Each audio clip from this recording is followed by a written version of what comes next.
أعوذ بالله من الشيطان الرجيم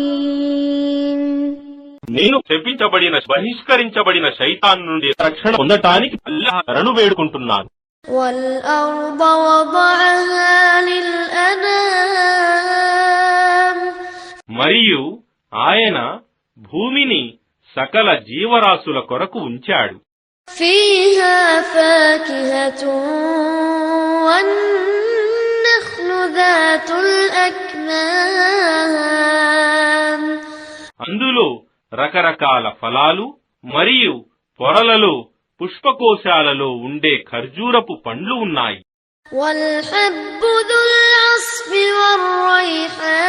والريحان మరియు దంట్లపై పొరలలో చుట్టబడి ఉన్న ధాన్యం మరియు సుగంధ పుష్పాలు కూడా. فبأي آلاء ربكما